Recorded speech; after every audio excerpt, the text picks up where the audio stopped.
தமிழ்நாட்டுல பச்சையம்மன்னு சொல்றாங்க, ஒரு சில இடங்கள்ல பேச்சியம்மன்னு சொல்றாங்க. தென் தமிழ்நாட்டுல பேச்சியம்மன், வட தமிழ்நாட்டுல பச்சையம்மன், இந்த ரெண்டு ஒன்றுதான். சக்தி வழிபாட்டுல சக்திக்கு ஒரு பெயர் ரெண்டு பெயர் அல்ல, எண்ணற்ற பெயர்கள். அந்த எல்லா பெயரும் சக்தியை தான் குறிக்கும், தாய் தெய்வத்தை தான் குறிக்கும். ஆதி காலத்துல மனிதர்கள் வேட்டையாடி வாழ்ந்த காலத்துல வேற எந்த தொழிலும் தெரியாது அவங்களுக்கு, வேற எந்த ஒரு வாழ்வியலும் தெரியாது. வேட்டையாடி இந்த மிருகங்கள் மாதிரியே வாழ்வாங்க, வயிறு நிரப்புவாங்க, குகையில போயிட்டு ஓய்வெடுப்பாங்க. அந்த மாதிரியான ஒரு வாழ்க்கை நடைமுறையில இருந்த காலகட்டங்கள். அன்று இருந்து தொடங்கின இந்த வழிபாட்டு முறை பல ஆயிரம் காலம் தாண்டி இன்றும் நம்முடைய தொடர்கிறது. இந்த தொடர் பல்லாயிரம் ஆண்டு கால தொடர்.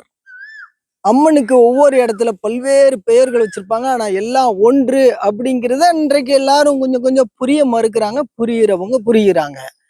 ஆனா ஒரு விஷயத்த நம்ம பெருமையோட நினைக்கணும், இந்த வழிபாட்டை, இந்த தாய் தெய்வ வழிபாடு, அம்மன் வழிபாடு தான் மனிதர்களுடைய முதல் வழிபாடு. ஏன்னா பெண் தலைமையில தான் மனித இனம் இயங்கி கொண்டு இருந்தது அப்படிங்கிறத எல்லா ஆய்வாளர்களுமே சொல்லுவாங்க. ஆண் தலைமையில நடந்தது அல்ல. பிற்காலத்துல ஆண் ஆதிக்கம் வந்தது, அது பின்னாடி வந்ததுதான். ஆதி தெய்வ வழிபாடுங்கிறது பெண் தெய்வ வழிபாடு தான். ஒவ்வொரு ஊர்கள்லையும், இப்ப தமிழ்நாட்டை எடுத்துக்கிட்டாக்க ஒவ்வொரு ஊர்கள்லையும் அம்மன் வழிபாடு, அம்மன் கோயில் தான் அந்த ஊருக்கு முக்கியமான ஒரு விஷயமா இருக்கும்.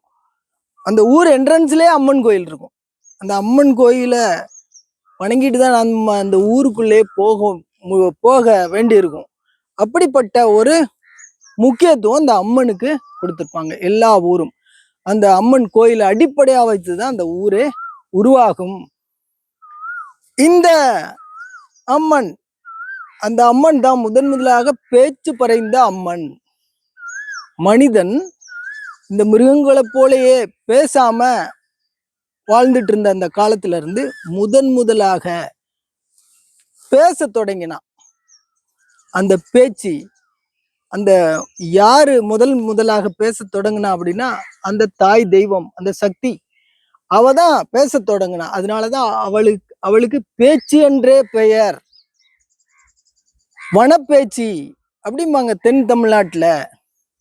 வனப்பேச்சுனா, வனம் அப்படின்னா காடு. அடர்ந்த வனத்தில் வேட்டையாடி வாழ்ந்த அந்த காலத்தில் அந்த வேட்டை வாழ் மக்களினுடைய தலைவியான அந்த அம்மன், ஆதி தெய்வம், அவதான் பேச்சு, அவதான் மொழிபறைந்த தாய். அந்த பேச்சுக்கு முதல் தாய் அப்படிங்கிறதுனால அவள் பெயர் பேச்சு அம்மன். அந்த பெயர் வட மாவட்டங்கள்ல திரிந்து பச்சையம்மன் அப்படிங்கிற மாதிரி அவங்க சொல்றாங்க. நான் அது பேச்சு அம்மன் தான் அப்படிங்கிறது என்னுடைய கருத்து. இந்த வழிபாட்டு முறைய நாம் தொடர்ந்து காப்போம். வழிபாட்டு முறையினுடைய அர்த்தங்களையும் புரிந்து நாம் வழிபடுவோம். புதிய சந்ததிகள் ஒவ்வொரு வழிபாடு நாம எதுக்கு பண்றோம், ஏன் பண்றோம், இந்த தெய்வம் நம்ம எங்க இருந்து கொண்டு வந்தோம், இது ரூட்டு, இது வேறு தேடுறது. இந்த அம்மனை நம்ம எங்க இருந்து கொண்டு வந்தோம் அப்படின்னு தேடணும் அப்படின்னாக்கா, இந்த கோயில் மும்பையில இருக்கு. இந்த அம்மனை ஒரு ஊர்ல இருந்து, ஒரு கிராமத்துல இருந்து கொண்டு வந்திருக்கிறாங்க. தமிழ்நாட்டுல வட மாவட்டத்துல ஒரு ஊர்ல இருந்து ஒரு குடும்பம் இங்க பிடிமண் எடுத்து கொண்டு வந்திருக்காங்க, இங்க உருவாக்கி இருக்கிறாங்க.